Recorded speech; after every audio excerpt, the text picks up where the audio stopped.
All right, so this is our first video on graphing a systems of equations.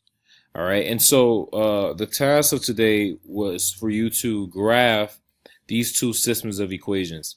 But the first thing you need to understand that when you get an equation, you need to make sure you understand which form it is before you graph it. So right now, these two equations, x plus y equals 7 and x minus y equals 3, is now in the standard form. In order to graph it, you need to put it in the slope-intercept form.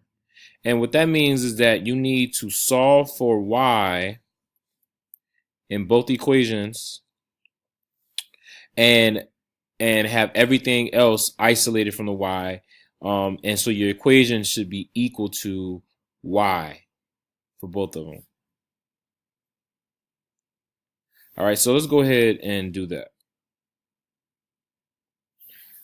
So I'm going to first start off with x plus y equals 7. So I have x plus y equals 7. I want to isolate this y, but I have this positive x on the left side. So I'm going to do the opposite of addition, which is subtraction. So I'm going to subtract negative x on both sides.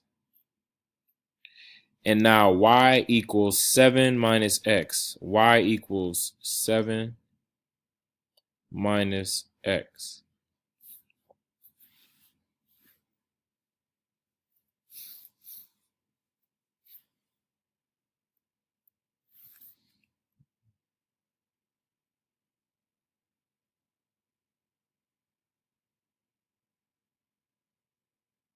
Y equals 7 minus x. So that form is going to be 7 minus x.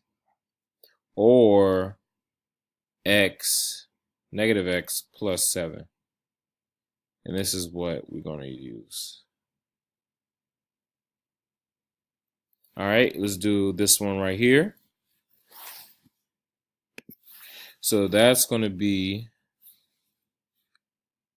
x minus y equals 3. All right, so I want to isolate y, so I'm going to subtract x on both sides. Negative y equals negative x plus 3.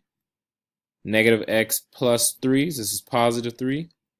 And then I'm going to divide this negative on both sides. That's just a negative 1. Both of them are negative 1. All right, so remember, if a negative is here, that means that there is a 1 here. So that's negative 1, so I divide negative 1 on both sides. And this is going to turn into a positive, and this is going to turn into a negative. So it's going to read x minus 3. And so the new equation is going to be x minus 3.